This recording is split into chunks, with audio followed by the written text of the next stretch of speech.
hello there. Yeah, that was very sudden. I was not entirely prepared for that. Oh, shocking to see you come up on my screen. I'm always startled. How you doing, Aaron? Good. I see I you. I see you have our official sponsor shirt on from. Yeah, apparently our sponsor today must be today's stream sponsored by Our under high performance cybersecurity apparel. yes, limiting dad bod attack Network attack surface surface. since 1980. I don't know, something or another. It's good to see you. Sweet. Good to see you. Sorry, I had to move this. Yesterday, I was talking with a lot of healthcare organizations about network attack surface and PrintNighmare. Yeah, it's been a kind of a crazy week in the cybers.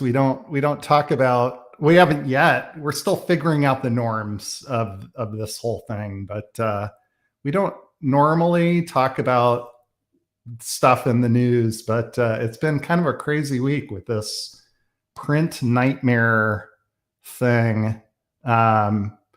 Give me your version of what's going on with this PrintNighmare thing. I love when they name they give vulnerabilities catchy names. I love that trend.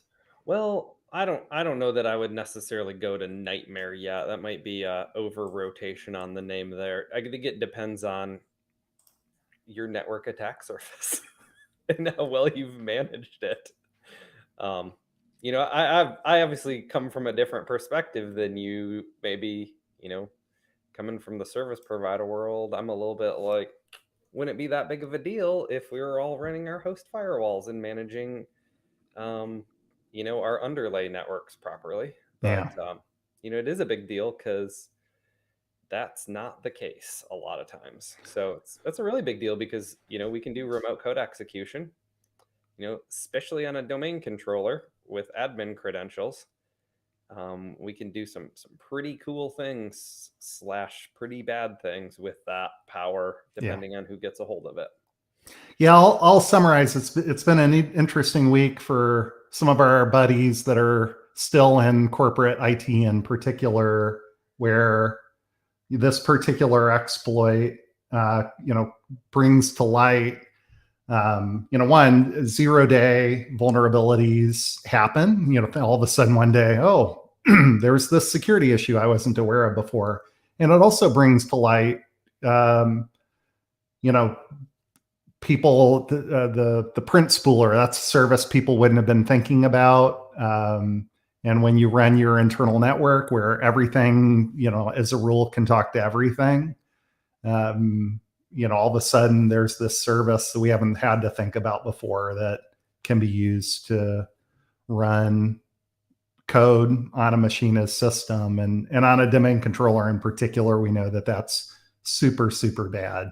Being administrative, having system permissions on domain controller is being God on a Windows network, and I can get the whole account database and start playing around with it, or send, and I have the permissions to the whole network, so I can deploy whatever code I want to machines around the network. Maybe a group policy that you could deploy. Maybe a group policy that sends some software out that encrypts data on all machines.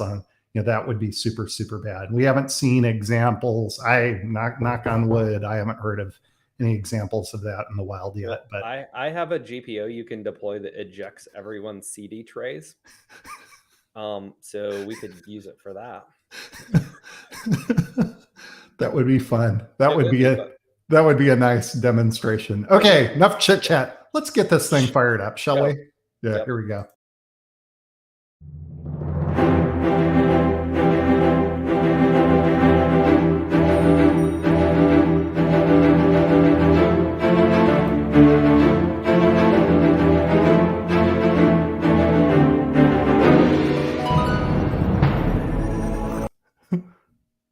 That was fast. Yeah, that didn't work quite as expected. I'm not sure why. I don't think anyone cares, and we should just continue.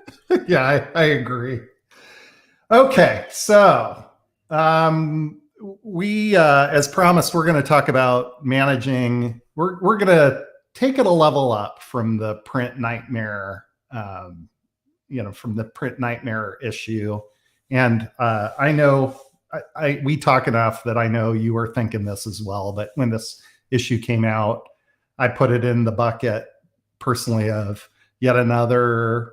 I told you so. Well, yeah, that's a little mean to the people who are Oh down in no, the I meant trenches. to you. I didn't mean to anybody Oh, that's listening. okay. It's not at anybody, but yeah, to me fits in a bucket of, um, sort of just not an unexpected challenge with attack surface on networks as they're designed today, Mm-hmm. especially in the corporate world. And this is where some of our ongoing discussions around how a service provider, how an ISP would treat their network versus what's commonly done in the corporate world. So I have a little bit of a. I'm going to poke the bear just a little bit Yeah. on network attack surface, and probably every client we talk to is big on vulnerability management. We Right. hear that a lot, and as I've become more and more familiar with our fine folks in corporate IT, it seems as though that means something really specific to corporate IT folks. To me, vulnerability management is there's a few different flavors of it, subcategories, if you will, and one of those subcategories is managing known exploits. And that to me, I'm finding that like that's a direct correlation, that vulnerability management equals exploit management. So Right. if I'm going to manage my vulnerabilities, it means all my code, all my operating systems are patched to the highest degree. Right. And I would then, call it, I would describe it as when people think about vulnerability management or managing attack surface, not everybody, but I think most people, even when I was looking at the CIS controls today, which we'll talk about a little bit, but to me, it kind of presumes an approach, which is scan and patch, basically. Yeah. I think it boils down to, do you have a vulnerability scanner to scan for those known bad things that you mentioned? And then are you applying the patches timely? yeah. And what's wrong with that, Aaron? Well, there's nothing wrong with it. And you guys are going to hate me for this. I'm sure I'm going to be the pariah of cybersecurity for saying this. I think exploit management is number 2 in your list of priorities. And in this space. Yeah, because here's what happens, and is if you play this conclusion out a little bit further of using, managing exploits as number 1, I'm going to give you a scenario here. So in IT, we have a little bit more control over that, especially inside the data center. But as we move further and further out from that area into OT networks, especially like widely distributed OT networks, if you're the CISO at a manufacturing company, and I go out and scan your network and give you a list of all the exploits on all your Allen Bradley controllers, do you honestly think it's within your control to force that production line down and patch it, or force them to replace it on a supported edition? No. Probably not. No, you come talk about that, and they're even come and say, "Hey, here's a list of 1,000 patches we need to apply." I hear these conversations all the time. Nope. And the guys who run that say, well, our next downtime for the factory is in October, and that's going to be for 8 hours, and I need 7.5 of those 8 hours to do, to retool upgrading or equipment. Yeah, and other exactly. Stuff. It's not practical, even if you could get it in October. Plus, and so I'm a big fan of this other train of vulnerability management, of manage the network attack surface first and create, move to the mandatory access control model, where we block everything by default unless we say that it's necessary, instead of we're kind of used to it, like keep everything wide open, build these trust relationships where we're like, our devices are all friends, they'll all get along with each other. In the discretionary access control, and I think we have to move more to mandatory access. And doing that gives us that kind of day zero unknown exploit protection to a massive degree inside of the network. Yeah. And that applies in this scenario. This is just one example for PrintNighmare. And Dr. Shaver, you with your mandatory versus discretionary access controls. For those of us in the corporate world that don't think about mandatory versus discretionary access controls day in, day out, I'll give for free discretionary. Like that's probably a discretionary access control approach is what I'm familiar with in most Windows networks, which is, hey, you're a member of this group and this group has, broad permissions, or, you're part of the domain users group. So, generally there are a lot of and that things you applies can at do. the network level too, because a VLAN is discretionary access. Like you're the member of this VLAN, so you get access to You get to everything. talk to everything Yeah. unfettered. Yeah. Yep. Whereas, mandatory in your network world, you're talking about like only allow the thing that's specifically needed for a specific purpose. Yep. Yeah. Yep. Cool.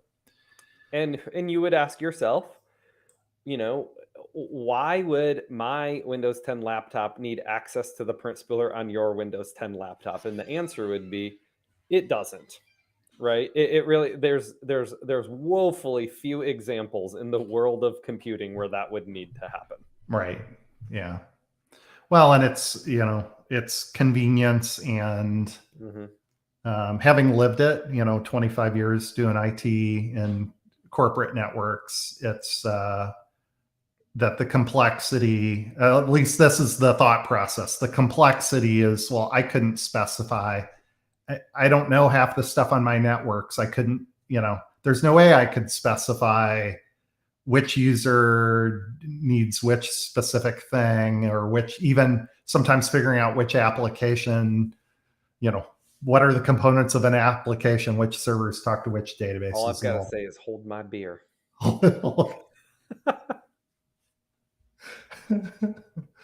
Cool. Okay. I'm not going to derail your. That was no. It's all good. That was my. I'm going to be done upsetting people about vulnerability management. Okay. Well, in terms of as I thought about it, the challenges, I don't think there are. I think there's some wisdom that comes from that service provider market that people aren't quite ready for yet, maybe, and there's also this movement around zero trust, which a big component of zero trust, this nebulous term that's out there, a big component of it is managing attack surface. It's moving towards more of a mandatory versus discretionary models, and only turning on the services that are required when they're required. And interestingly, good old Microsoft is at least making attempts in moving in slightly in the right direction, that they made firewalls. I think everybody's trying to push in the right direction. Yeah. Albeit very, very slowly. But if you go look at, you remember Windows rot? Windows rot? Did you guys ever have that? You're like, you've run your laptop for 3 or 4 years. Oh, you've got so many demo things on it, and you're like, it's rotted. We just got to blow it away and do that. Yes. Like, there's the equivalent in the host firewall world, where it's like we turned it on when we initially imaged the machine, but now so many things have been like automat ports have been opened and stuff. You get firewall rot too, where you have to like manage those controls over time. I see it all the time. Like we'll scan networks and the information we can get out of it, and they're like, how did you do that? The firewall's on. I'm like, well, it's on, but the rules that you have configured essentially make it ineffective. Right. And that happens over time. That's really frustrating for people to have to manage. I get that. Yeah, absolutely. So I thought I'd take a look at. I'm gonna bare my soul a little bit today. Please do. To your maybe expose myself to a little bit of your mockery, but I thought we might look at kind of this, when we talk about network attack surface management, or, looking at how to manage network attack surface, I thought we'd, kind of take a look at a network. And Please tell me that you have a /8 subnet in your home network. No, but even this, I suspect with your background, I may get some mockery. I'm running on a /24. That's fine. That's yeah. fine. Yeah. Just manage your CIDR notations, please. Yeah. So I'm going to go ahead. Let's take a peek. And I'm looking at a couple of common tools that people are using to manage that stuff. So let's bring up this.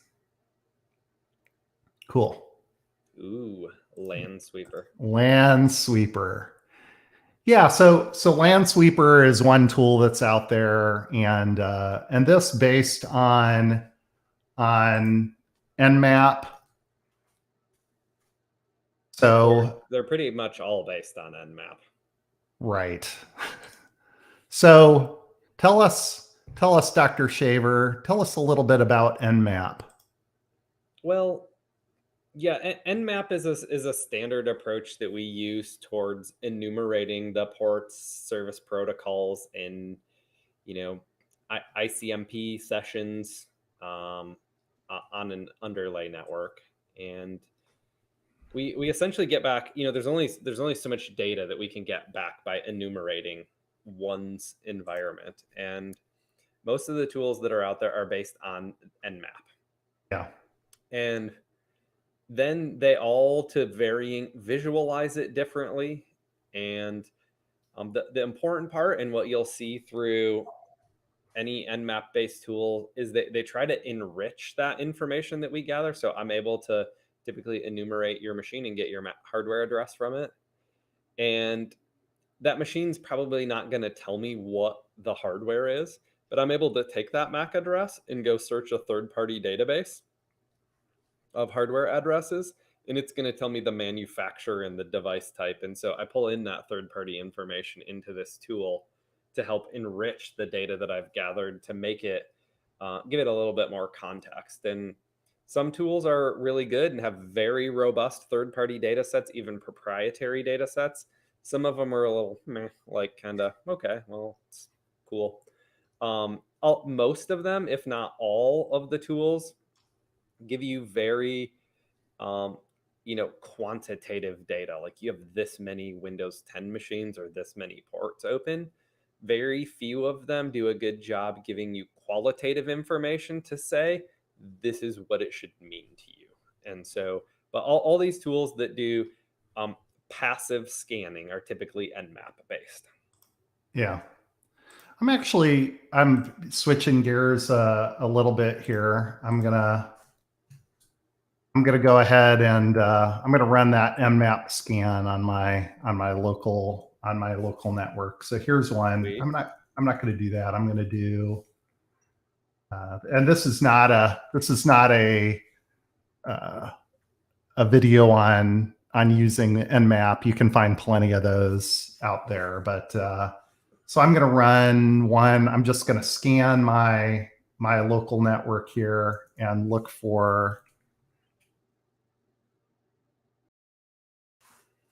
at the top 10 ports. And so Nmap is kind of specific, that you have to tell it what kind of scan you want to do. In this case, this is all very limited. Of here, I'm scanning my whole network, which is a 192.168.5. At least I went away from defaults. Isn't that awesome? Yeah, yep. Security by obscurity. And I'm only going to do TCP ports, and I'm only going to do Nmap, what Nmap considers the top 10 most common ports out there on the network. And so it's going to scan those. Yeah, so it's basically sending messages out to every IP address in that IP space on these ports, and it's going to tell you who responded back. Yeah. And so I imagine, to people who don't live in the matrix with us, this information's completely useless. Yeah.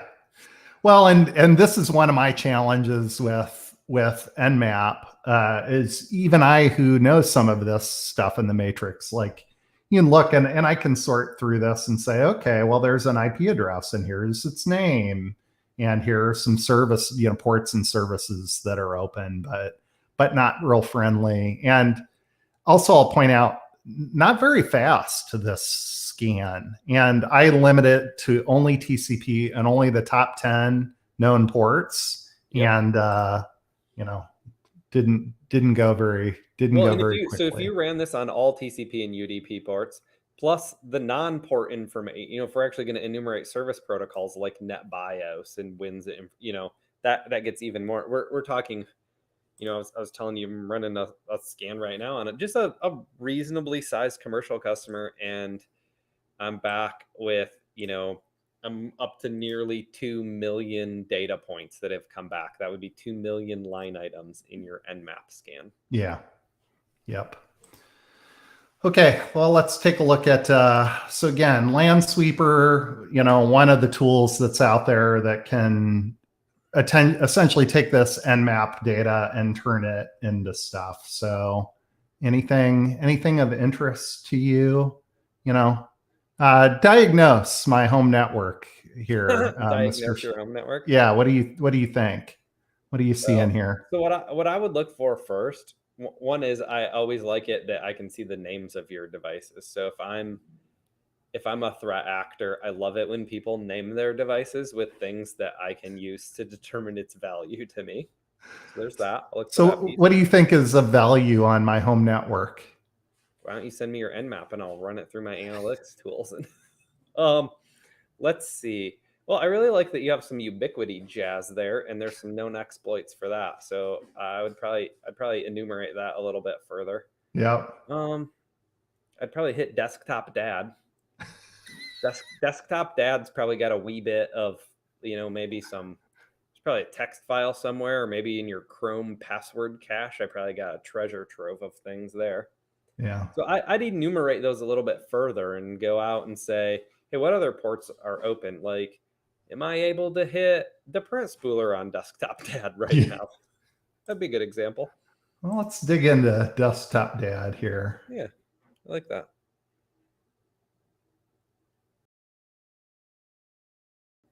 And so the interesting thing about Lansweeper, and this is both good and also terrifies me, is that Lansweeper believes in credentialed scans. So you can run it in Nmap mode. You can also hand it, like, here are credentials you'll find on Windows and or Linux boxes on my network. And it will go do things like I'll try to log in, enumerate software that's installed on machines. So, that's all very interesting. Normally you wouldn't be able to do that, but it can connect with credentials. Yeah, I'm not a huge fan of credentialed scanning. Yeah. It's a little scary, it gives you the information, but then this becomes another part of your attack surface. I'm storing credentials somewhere in my network. Like SolarWinds did. Yeah, exactly. It becomes its own nice attack. And so, that this just gives you a sense of, let's see, stay on page, leave page. So anyway, quick scan, Landsweeper, 30 different assets. And some of that, by the way, it's pulling back a monitor, and that's from that credentialed scan. That's it, even pulling. Yeah, you wouldn't find that monitor on an uncredentialed scan. Yeah. And then, so something that we've been playing around with and we like, uncredentialed. There's this Rumble scanner, which can drive, similar sort of information. They do some pretty magical things from an uncredentialed scan standpoint. Mm-hmm. And so if I looked at my same desktop dad, interesting. Yep. Yeah, so this is what I'm always interested in, are what ports and services you have open. Yeah. That you've got IIS running and I can enumerate it. That you have Landsweeper running. I happen to be a big Rumble fan. And they actually, I haven't dug too far into Landsweeper's methodologies in years, but in Rumble, if we actually dig into the API data that comes out of this, there's more that you can get out of the API than what you can see in here. But they're using some pretty sophisticated machine learning models to determine the confidence levels of the data, third-party data enrichment that they make in here, and there's some pretty sweet things that we can determine. But uncredentialed scans do a better job giving you an idea of your network attack surface than credentialed scans. So with any of these, let's bring it in. With any of these, either I'm running my Nmap scan and pulling back some raw data that may or may not be readable and helpful, and with Lansweeper or Rumble, I'm pulling back similarly. But in terms of managing attack surface, you made that comment around sort of like millions of data points on. Well, you have thousands just here in Rumble right now, correct. Maybe even 10,000 data points. Yeah. And so just even here of, in terms of, we collect, information about the attack surface inside of a network. Mm-hmm. What approach would you recommend in terms of how do we go tackle that? How do we go do something about reducing the attack surface? Yeah. So I'm honestly not a fan of ending here. There's a lot of folks that'll, like do vulnerability scan or penetration testing and then come back with this kind of quantitative data. I think most people don't know what to do with this.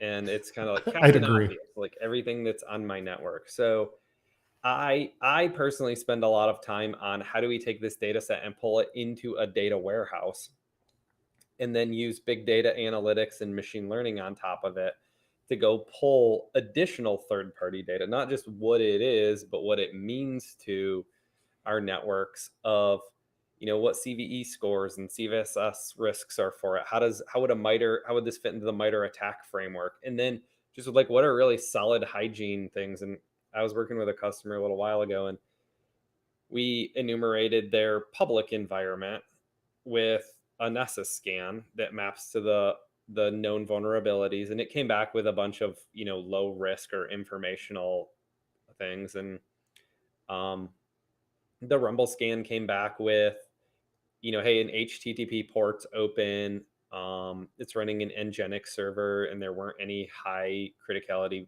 vulnerabilities for that. But I was able to load a splash screen on it to log into the management of their Palo Alto firewall with plain text passwords. And so that's not going to jump right out here to you. That's not going to hit on a vulnerability scan that's looking for exploits, because it's not an exploit.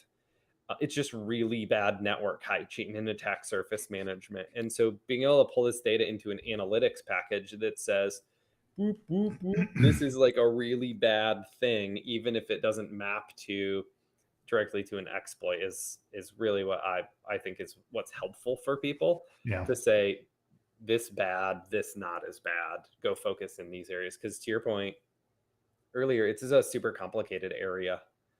And I think people just don't know where to start. Yeah, and I like that approach. I think that's a heavy lift for some organizations. I'm just going to mention here at the end, we want to have time for it, but I think we'll come back to it another time. There's at least there's this Center for Internet Security, and CIS provides some recommendations. I say some. They have a hardening guide for different operating systems. The one for Windows 10, I think, is 400 some pages long of, different recommendations and levels. But one way to start is that CIS has these, images you can start with and scripts that you can use to say, here's, Windows Server, Windows 10, or, different flavors of Linux out of the box. And, start with these things turned off, and that right there, that you'll limit attack surface. Great place to start. And that's, it seems like a lot of the 400 pages, but there's a lot of good scripts and stuff out there to run it. It's just figuring out, like, if I were in a corporate IT department, like outside of maybe doing that to some critical servers, like where do I start? I think that's the hard part to choose. So yeah, absolutely. Well, and it's for most folks, the work in progress is we'll come up with other things, but I think the recommendations would be this week. Where I would start, Aaron? where would you start? I would start with Print Spooler. I would. Yeah. And so, maybe next week add something else. May not be the top best thing, but that's probably if you don't have the ability to scan your environment for all the devices that have Print Spooler on them and be able to triage them, that's where you should start. Yeah, absolutely. And if you don't know how to do that, or it's too hard for you, you can certainly message Brian or I, and we'll show you easy ways to do that. Awesome. Cool. Okay, well, I think we solved it, man. Indeed. Have a good weekend. Talk to you next time. Everybody have a great 4th. Yeah, bye. Bye.